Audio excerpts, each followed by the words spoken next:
Patty Simpson with Simpson Math. In this video, we're going to do an example of finding a composite function. So here I have two different rational functions, and we're going to find the composite of those, or f of g of x. So we can rewrite that. That notation just means this, f of g of x. Those two things are the same thing. I like this version better, so anytime I'm given it this way, I always like to rewrite it so that I can see that I'm just going to take my output from my g of x and input that into my f function. So I'm just going to first rewrite this g of x as x minus 4 over 3x minus 2. Now I'm going to take that function and I'm going to put it in everywhere I see an x in my f function. So instead of writing that x, and instead of writing this x, I'm going to write this fraction x minus 4 over 3x minus 2 in both of those places.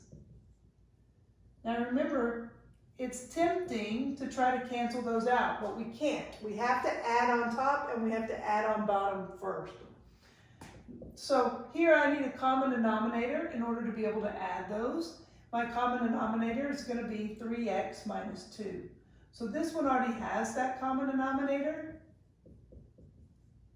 And now I'm just going to take that 4.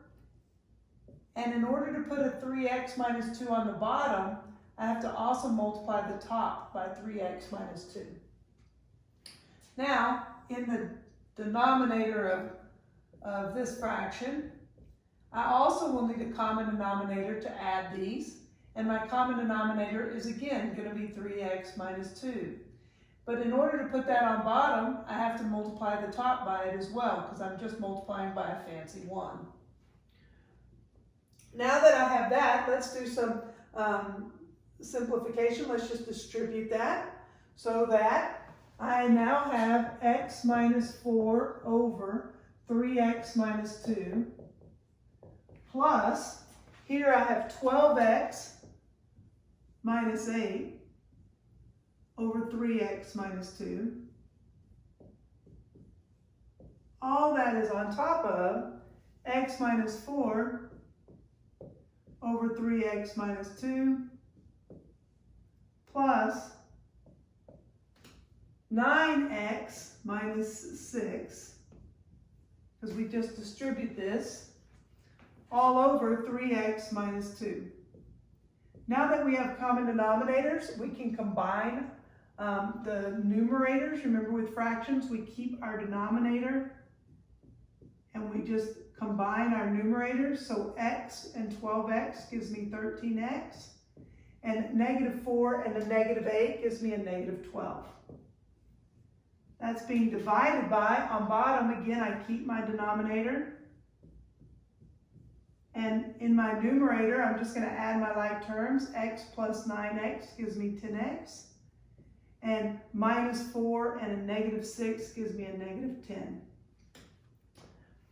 So now, this f of g of x, I'm going to keep what's on top, divide by the bottom.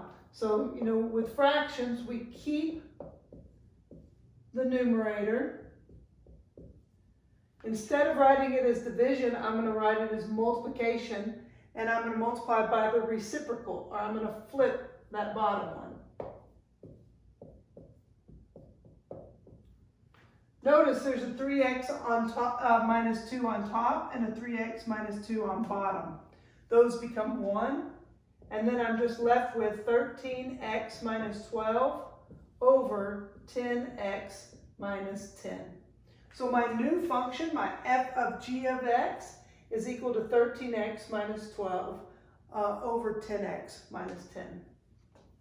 We can check ourselves by taking, I have f of g of x, picking some value to put in for my x, say 2, and first I put it into my g function, so 2 minus 4, and in place of the x there, 3 times 2 minus 2. So I have negative 2 over 6 minus 2 is, 6 minus 2 is 4, or that's a negative 1/2. I'm going to take that negative 1/2 now and input it into my f function, into this function, so that I have negative 1/2 plus 4 over negative 1/2 plus 3. Well, negative 1/2 plus 4 gives me 3.5, or you could call that 7/2. Negative 1/2 plus 3 gives me 2.5, or you could call that 5/2. When I flip it, I keep my top one, multiply instead of divide by the reciprocal. When I divide with fractions, always keep, change, flip, or multiply by the reciprocal, so that these 2's become 1, and I'm just left with 7/5. So if this function really is my f of g of x, when I put in 2, I should get out 7/5. So let's check it here. In this new function we've created, by the way, what we did here was we just plugged it into g of x first. I plugged in 2 into g of x, and then I took that output and put it into f. That notation was bad, because I just put it into my g function first. Now I'm going to put it into the f of g of function. So this new one that I created, this is f of g of x. So I plug in 2 into that, so 13 times 2 minus 12, over 10 times 2 minus 10. 26 minus 12, over 20 minus 10, and that's 14 over 10, which simplifies to 7/5. Notice that this one function did the work of both of those. So there's another example of our composite function. Math made simple at Simpson Math. Thanks for watching.